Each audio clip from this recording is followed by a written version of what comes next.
Hola, buen día hermanos, ¿cómo les va? Espero que estén bien, que la están pasando bien. Bueno, aquí estamos nuevamente con el desafío de compartir el mensaje de la palabra de Dios. Eh, Estamos viendo ahora ya un tema nuevo que es la iglesia, es una serie nueva, la iglesia y sus actitudes, ¿no? Como decía Gonza la semana pasada, me gusta el concepto de actitudes porque me habla de acción, de hacer, ¿no? O sea, de poner en práctica lo que aprendemos a través de la Biblia. No, no ser solamente oidores de la palabra, sino ser hacedores. Y el tema que me toca a mí es el tema de mostrando el amor de Dios a través de la iglesia. Cómo la iglesia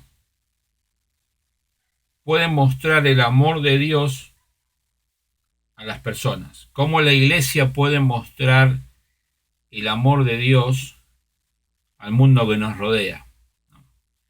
Y pensando en este tema, pensé en que la mejor forma de mostrar amor a una persona es tratando de suplir sus necesidades de una manera integral, ¿no?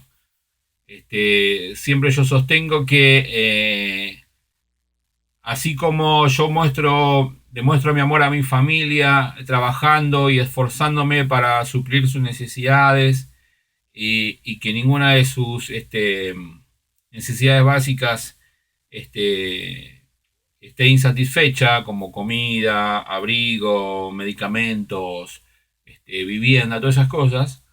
Bueno, en mi caso particular, que mi esposa no trabaja en la calle, trabaja dentro de la casa, su forma de mostrar amor a la familia es cocinando, limpiando la casa, preparando la comida. Esas son formas prácticas en una familia de mostrar amor. Los más jóvenes muestran amor a sus padres, haciendo caso, ayudándolos, haciendo su cuarto, ayudando en las poquitas cosas que pueden en la casa. Este, el amor se muestra de una forma práctica, no es de pico solamente, como se dice, o de la boca para afuera. Se muestra de una forma práctica. Y estaba buscando un texto en la escritura que nos hable un poco de eso. Cómo mostrar el amor de una forma práctica, ¿no? Y me parece que la mejor forma de mostrarlo es al hombre o la mujer de manera integral. Ustedes saben que los seres humanos somos tripartitos, cuerpo, alma y espíritu. Así que me parece que el mejor amor, o el amor más sublime, es aquel que trata de satisfacer a las personas en esas tres áreas. A nivel espiritual, a nivel emocional y a nivel físico, ¿no? También. Y estuve pensando y meditando y escogí un texto muy conocido. Es una parábola, ¿no? Que junto con la parábola del hijo pródigo son de las dos parábolas más conocidas aún por el mundo incrédulo. Y me estoy refiriendo a la parábola del buen samaritano. El buen samaritano, el relato del buen samaritano, es muy conocido en todo el mundo, aún fuera de la iglesia de Dios, al igual que la parábola del hijo pródigo. Muchos escritores lo utilizan como ilustraciones a veces, la verdad es que todo el mundo lo conoce. Es tan amplio el conocimiento de la parábola del buen samaritano que, por ejemplo, en Estados Unidos no hay ni una ciudad en que no haya al menos un hospital que se llame Hospital del Buen Samaritano. Porque así como cuando pensamos en la palabra traición, se nos viene a la mente un personaje bíblico, Judas. Cuando hablamos de el buen samaritano, lo relacionamos indefectiblemente con una persona que se preocupa por los demás. Por eso, el concepto buen samaritano y se aplica en muchos lugares a hospitales, clínicas, lugares de socorro, en todo el mundo. Hay ministerios que se llaman ministerios del buen samaritano, que tienen que ver con la obra de ayudar de manera de misericordia a los más necesitados. Así que ese es el versículo, el texto que quería compartir con ustedes, y se encuentra en Lucas, capítulo 10. Les invito ahí a acompañarme con sus Biblias. Lucas 10, del versículo 25 al versículo 37, y vamos a tener una palabra de oración para leer la Escritura. Dios, te pedimos en este momento que tú nos guíes, que tu Espíritu Santo nos esté iluminando para poder interpretar tu palabra y que tú la apliques a los corazones de cada uno conforme a la necesidad. Te lo rogamos en el nombre de Jesús. Amén. Vamos ahí con la lectura de la palabra en Lucas capítulo 10, versículo 25 hasta el final. Dice: y aquí un intérprete de la ley se levantó y dijo, para probarle: Maestro, ¿haciendo qué cosa heredaré la vida eterna? Y él le dijo: ¿qué está escrito en la ley? ¿Cómo lees?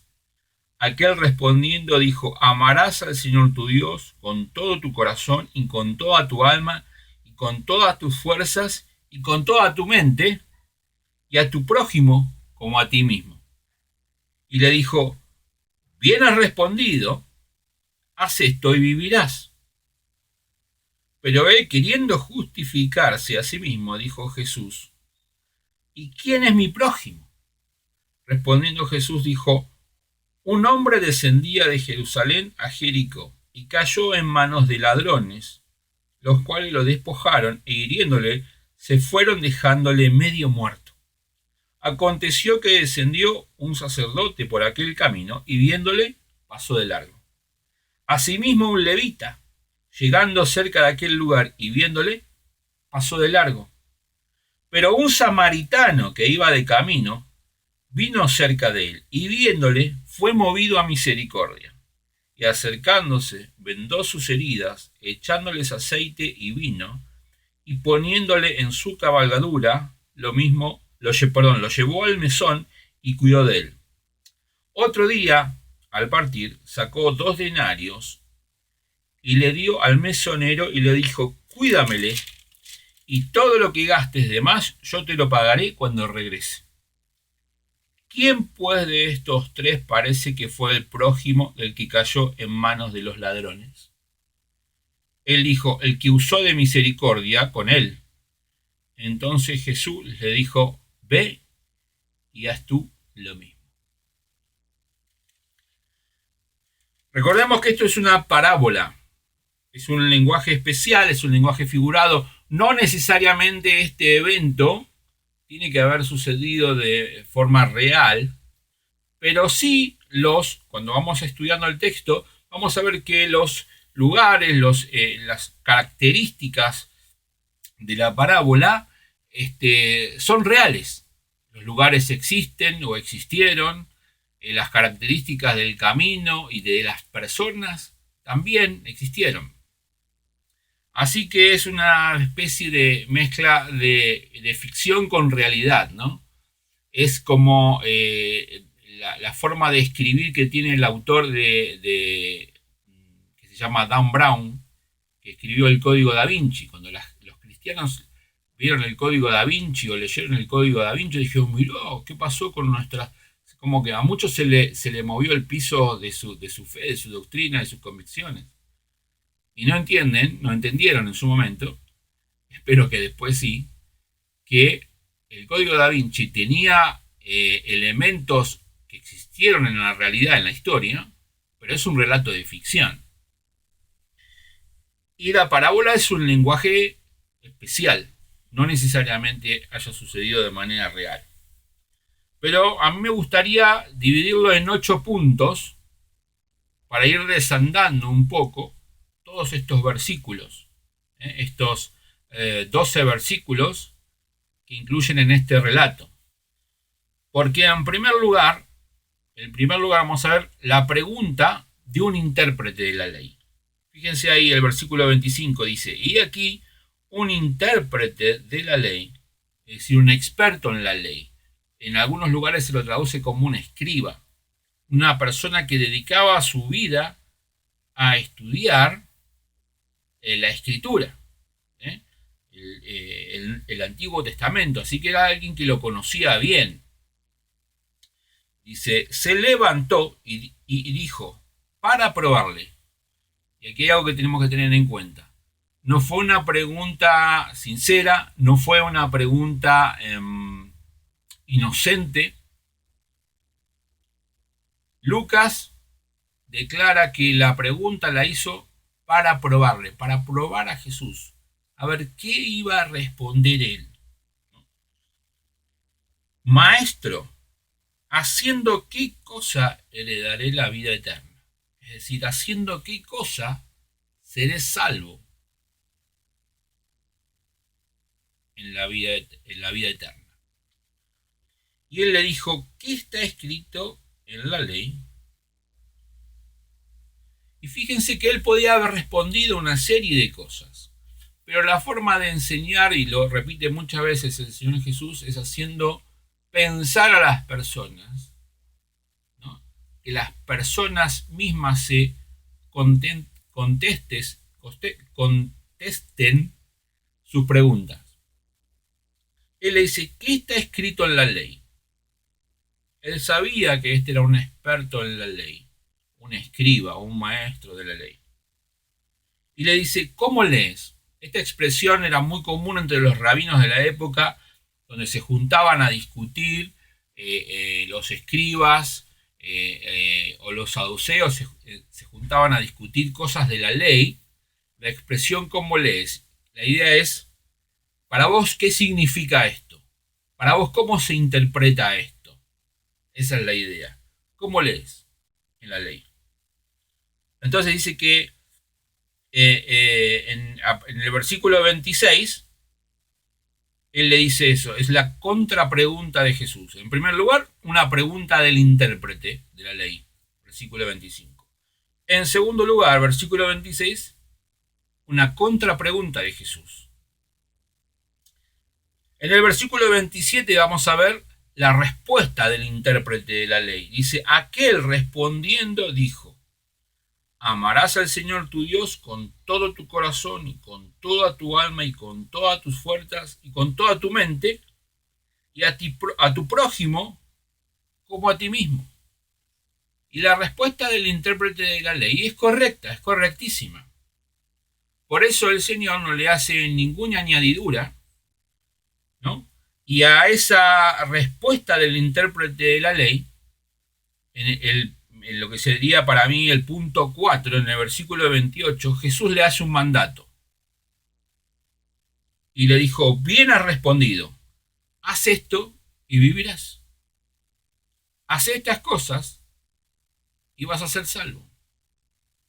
Si amás al Señor por sobre todas las cosas y amás a tu prójimo como a ti mismo, todos los demás mandatos o todos los demás preceptos los vas a cumplir, porque vas a querer agradar a Dios, etcétera, etcétera.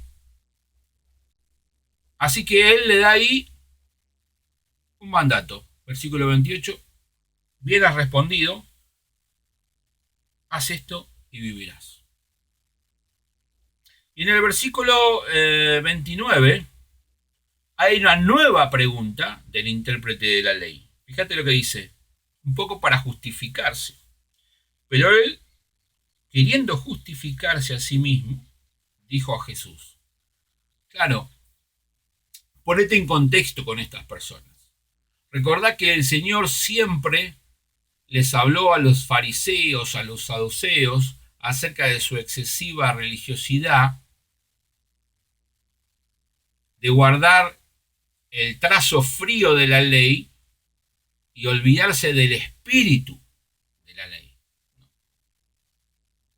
Por ejemplo, recuerden cuando los fariseos culpaban a los discípulos de Jesús de trabajar en día sábado. ¿Por qué? Porque iban por el campo, tenían hambre, agarraban unas espigas de trigo, las restregaban con las manos para comer el grano de trigo, y esto es trabajo. Están trabajando quebrantando el día sábado. Porque se ocupaban de la fría ley y no del espíritu de la ley. Recuerden cuando les conté de que los judíos ortodoxos actualmente se atan cajitas con pedacitos de la Torá en la mano derecha con cintas de cuero o en la frente también. ¿Por qué? Porque por el versículo que dice, y tendrás la ley a tu mano derecha y lo tendrás como frontales. Lo que el Señor estaba diciendo, el espíritu de la ley, es, tenés que tener mis preceptos siempre presentes. ¿Ellos qué dicen? Le ponen una cajita, un poquito de la Torá o de la Biblia acá y en la frente. Esa es la letra fría de la ley.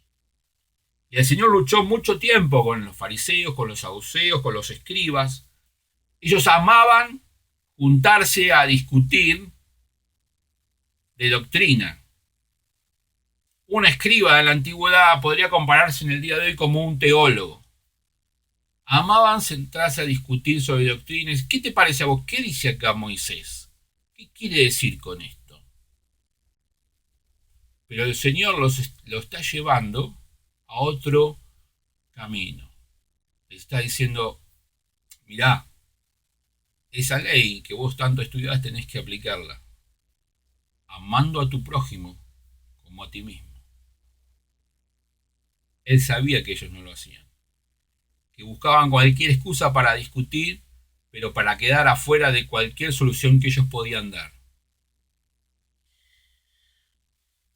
Así que él le dice, ¿y quién es mi prójimo? La nueva pregunta.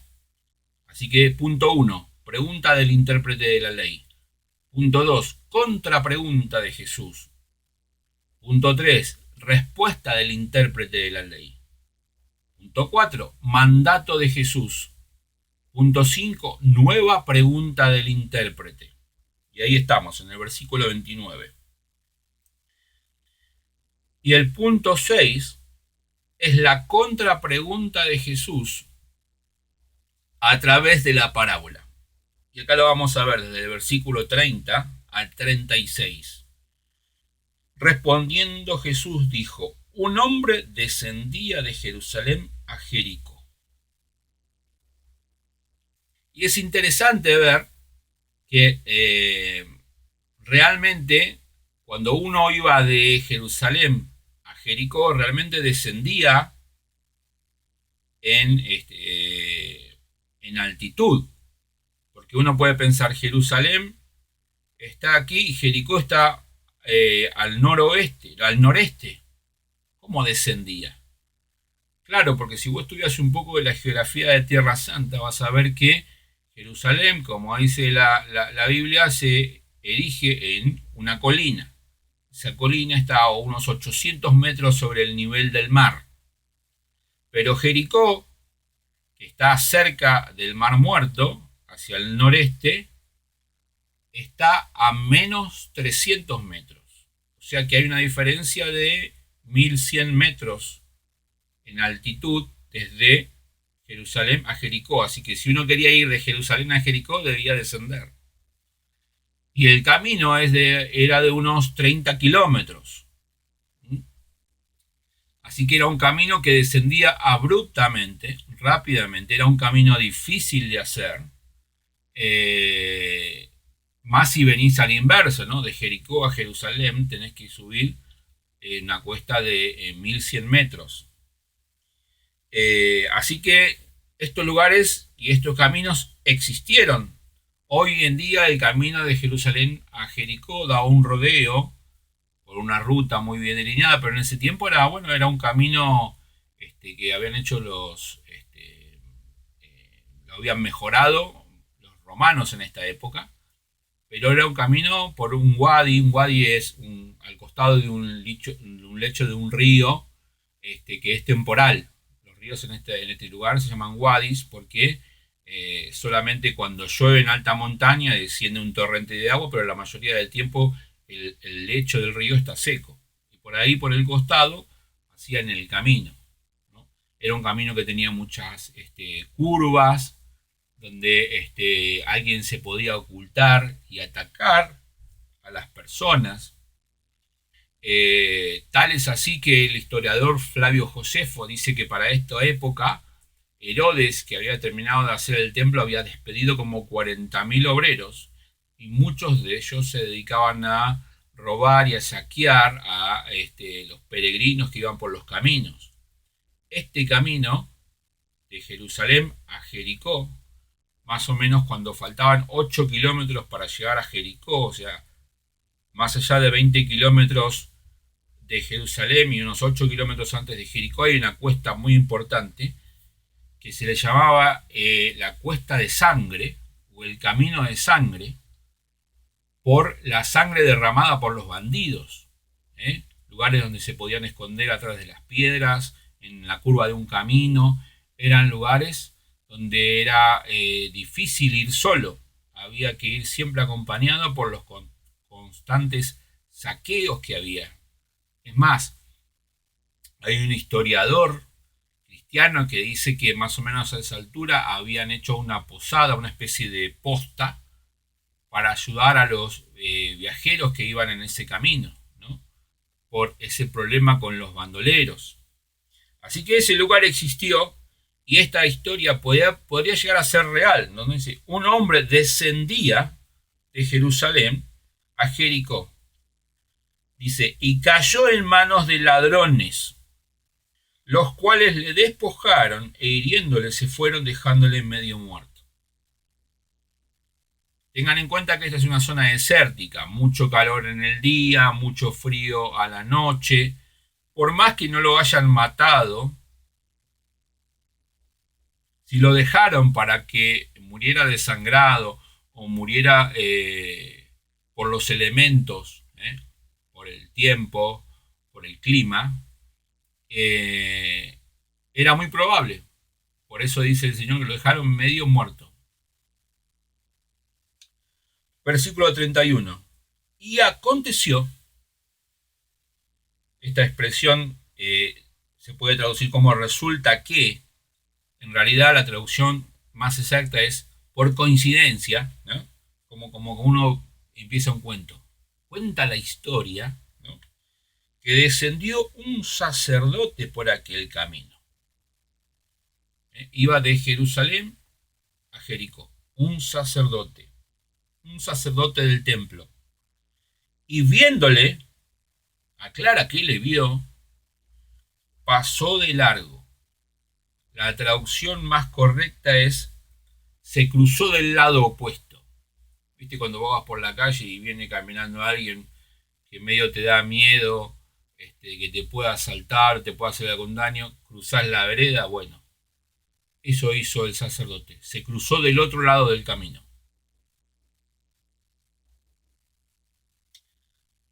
Asimismo, un levita, también un sirviente del templo, llegando cerca de aquel lugar, ¿no?, acá no dice si iba en dirección de Jerusalén a Jericó o a la inversa, dice que también viéndole, le vio, pasó de largo, y también la expresión es, se cruzó del lado opuesto del camino.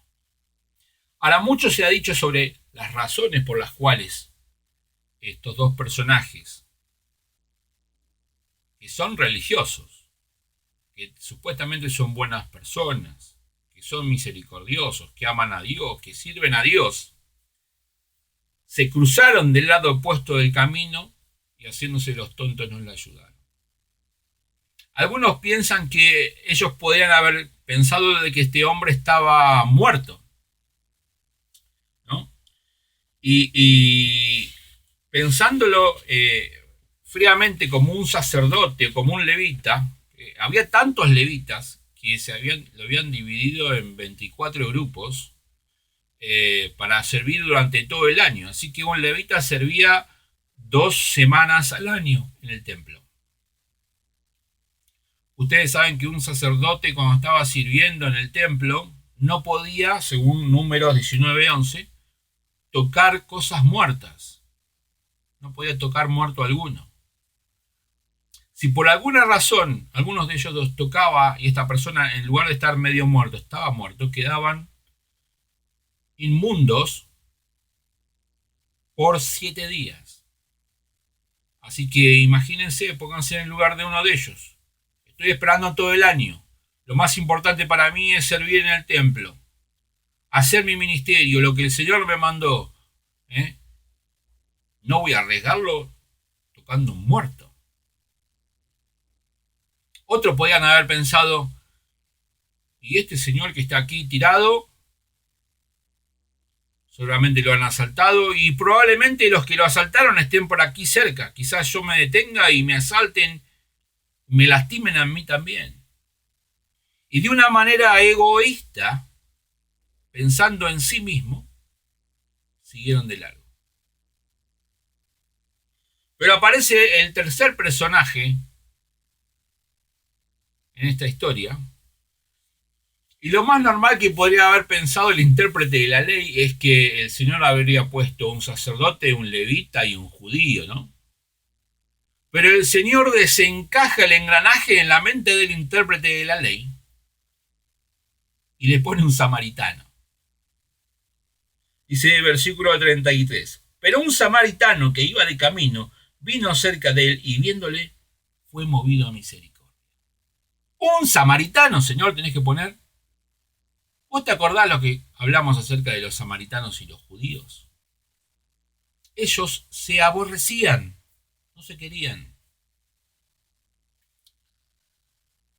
En la antigüedad, Israel, después de David y Salomón, la nación de Israel se dividió en dos reinos. En el reino del sur, Judá y la pequeña tribu de Benjamín. En el norte, las 10 tribus restantes. Judá en el sur, Israel en el norte. En el año 722 a.C., el rey Salmaneser de Asiria vino, tomó el reino del norte, se llevó cautivos a todos los hombres y ocupó esas tierras con colonos asirios. Así que se mezclaron. Hombres asirios tomaron por esposas a mujeres israelitas, hombres israelitas tomaron por esposas mujeres asirias, y la pureza del linaje de Israel se perdió para siempre. Los samaritanos descienden de esa gente. Esa gente en un principio eran de otras religiones. Hasta que el Señor, por alguna forma milagrosa, empezó, dice la Escritura en el Antiguo Testamento, mandaba leones y mataba a los asirios. Se comían a los asirios. Y no le encontraban la vuelta hasta que a alguien se le ocurrió lo que pasa, que el Dios de esta tierra es otro Dios. Entonces comenzaron a ordenar el culto a el Dios de Israel y la matanza de los leones se vio frenada, terminó. Pero ellos lograron tener un culto separado a Jerusalén, porque el templo es en Jerusalén. En Jerusalén se debe adorar. Pero los judíos despreciaban a los samaritanos, así que ellos se hicieron su propio templo, su propio culto, en el monte Gerizim, en Samaria. La cuestión es que esta gente era de estirpe mixta. Era una estirpe mixta. De gentiles y judíos. De gentiles e israelitas. Y los judíos los despreciaban y el desprecio fue mutuo. Así que el Señor, como te dije, desencaja el engranaje de la mente del intérprete y le pone un samaritano. El Señor siempre usaba a los samaritanos para mostrarle a los fariseos, a los saduceos y a los escribas su religión hueca. Y dice que este samaritano vino cerca de él. Lo vio y vino cerca de él. A diferencia del religioso sacerdote, el religioso levita, preocupados por su seguridad o preocupados por su ministerio, porque les importó más su ministerio terrenal, su religiosidad, que la necesidad de una persona, él dice que se acercó a él y fue movido a misericordia. Y esta expresión es interesante porque se usa varias veces en la Escritura Y la idea ahí de la expresión original griega es enternecer en las entrañas. Se puede traducir también como movido a compasión. La traducción literal sería enternecer en las entrañas. Enternecer, me habla de terneza, de ser tierna, de ser blanda las entrañas. Es una mezcla de dolor por lo que está pasando el prójimo, ¿no? Y de tristeza, y eso te afecta físicamente, afecta a las entrañas. ¿Nunca consideraste que hay algunas emociones que te afectan físicamente? ¿No? Por ejemplo, la risa, la carcajada, produce endorfinas, ¿eh? Que es una hermana de la morfina, que te ayuda a calmar dolores, ¿no? O cuando, por ejemplo, estás en un gran peligro y tenés que estar atento, tu cuerpo produce sustancias que hacen que estés más atento, ¿no? Adrenalina, por ejemplo, tu cuerpo produce más adrenalina. Tus pupilas se abren para ver mejor, tus latidos del corazón para que fluya más sangre más rápido a las piernas por si hay que correr, afecta físicamente. Bueno, esta expresión es que afecta físicamente el estómago, las entrañas, las hace blanda, enternece las entrañas. Y al Señor le pasaba también con necesidades materiales o necesidades físicas de las personas. Por ejemplo, Mateo 9:36.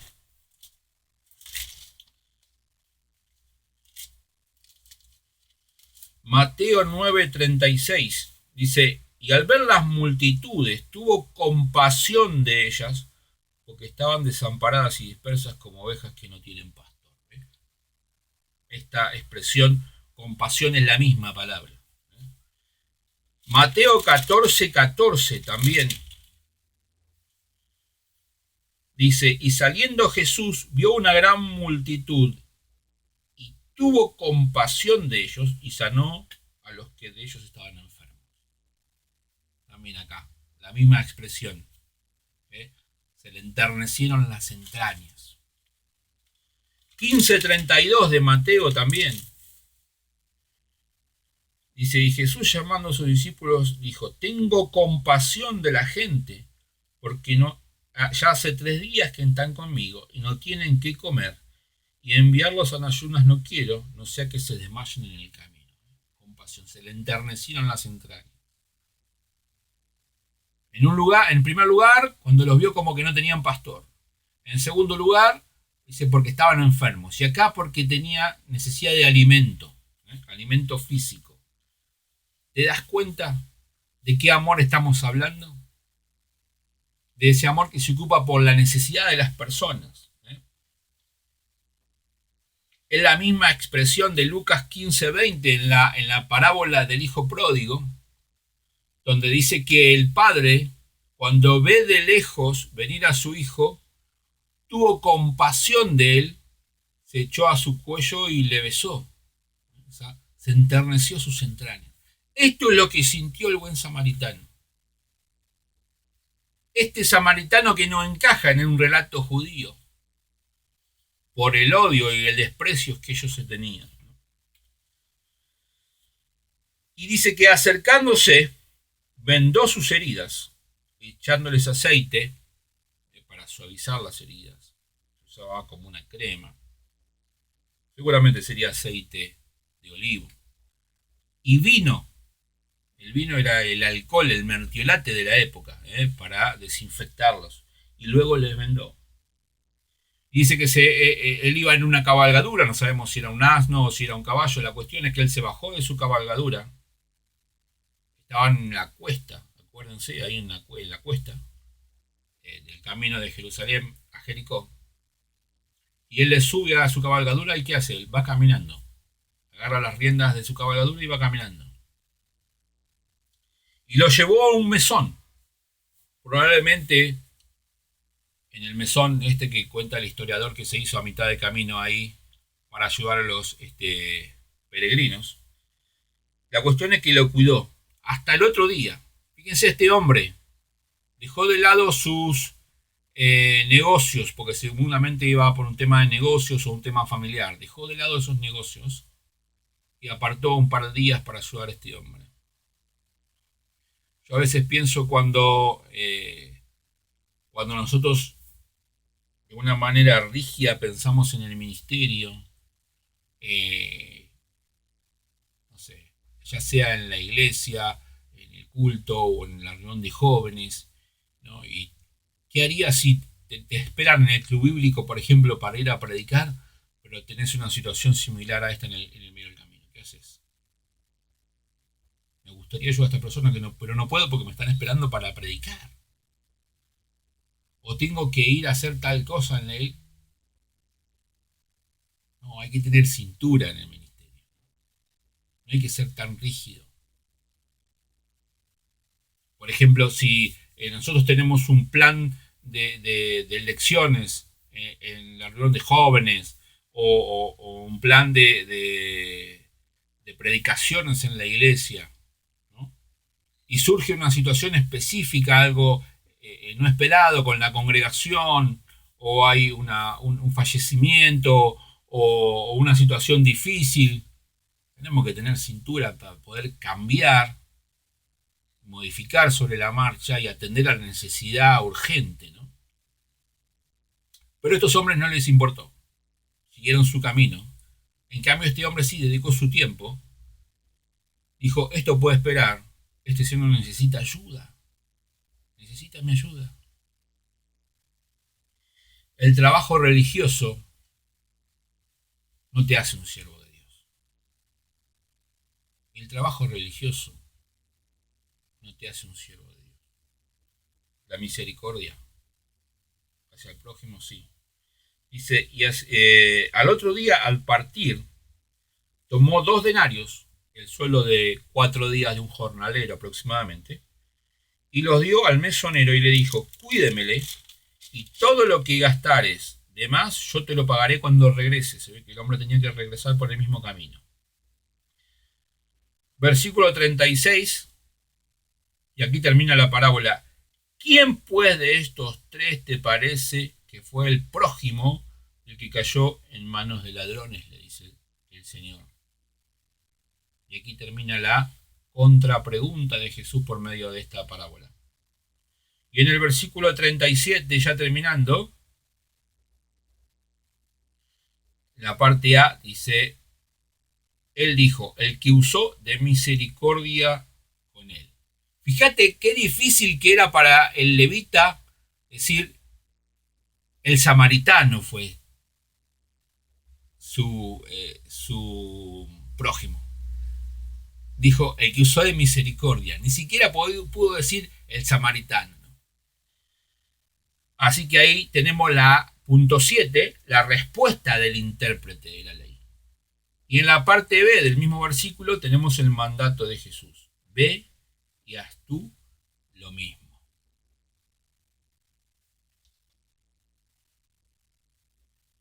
Qué interesante, cómo nos interpela, hermano, el relato del buen samaritano. Que nos hace pensar en qué lugar estamos nosotros. Que le damos más importancia a los programas que a las personas. Que le damos más importancia a la liturgia. A esto se debe hacer así porque siempre se ha hecho así. Que a la necesidad de las personas. Así se demuestra amor. De una manera práctica. El amor se demuestra hasta que duele, hermano.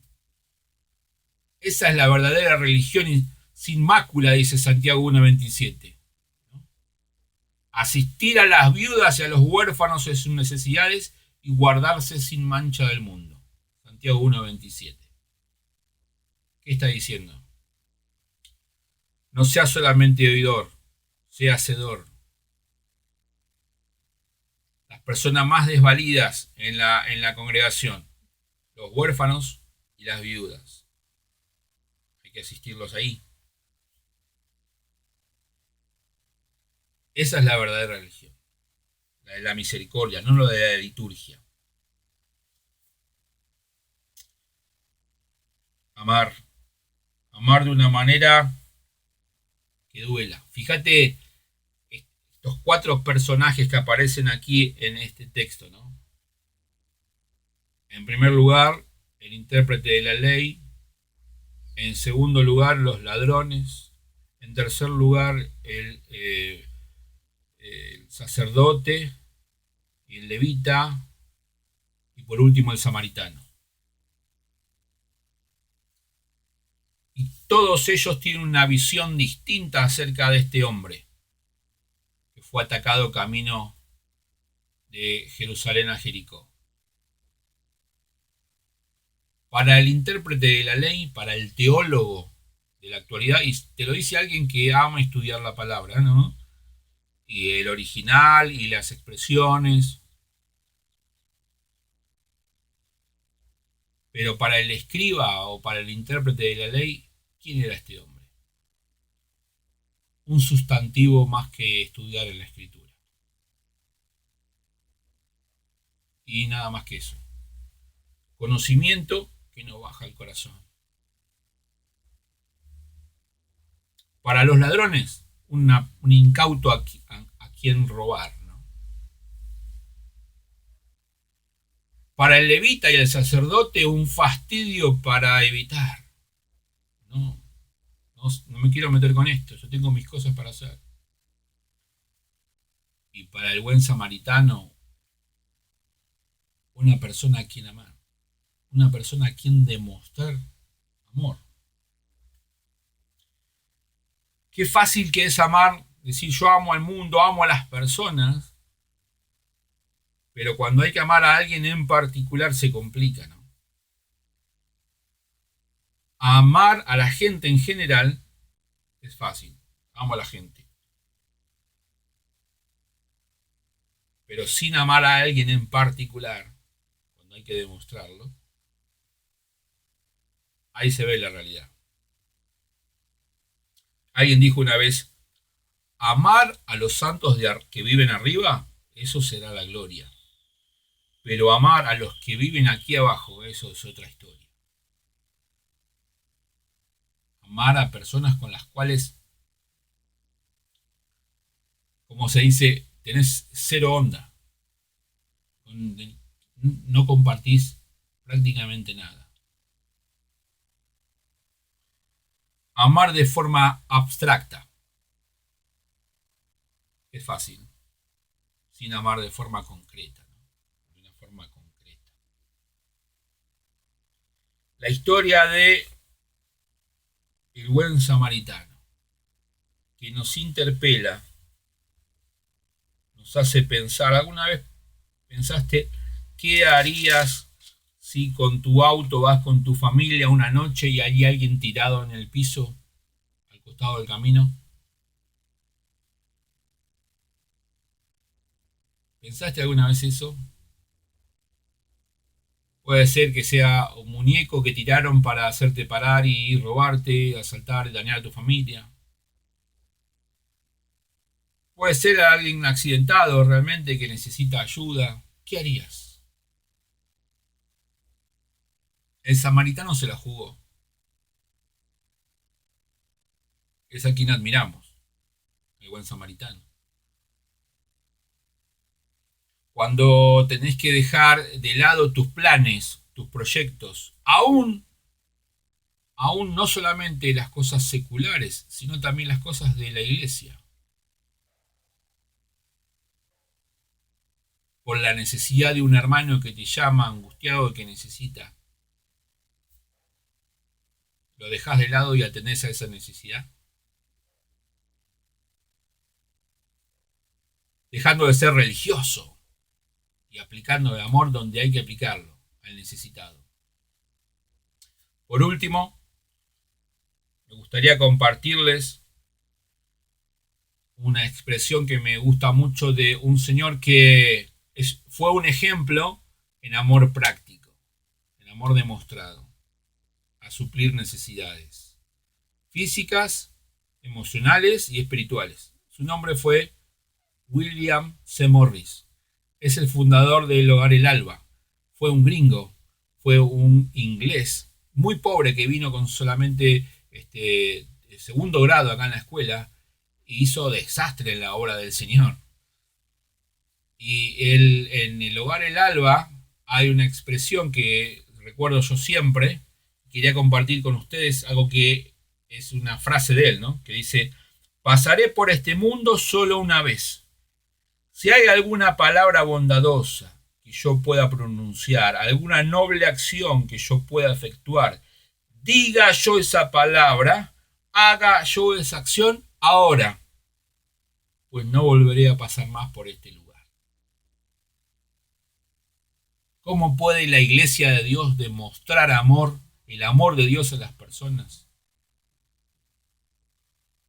Por supuesto, predicando el Evangelio, porque el amor más sublime lo tuvo el Señor a entregar su Hijo Jesús por nuestros pecados. Porque ¿de qué sirve al hombre ganar el mundo y perder su alma? Pero también están las necesidades emocionales y las necesidades físicas. Y el verdadero amor la iglesia lo va a demostrar también ahí. ¿Cómo está siendo tu amor? ¿Cómo estás demostrando tu amor al mundo? ¿Están viendo a las personas a Cristo a través tuyo? ¿Te gustaría que cuando mueras las personas te recuerden como un buen samaritano? Que sea así en la vida de cada uno de nosotros. Que Dios le bendiga.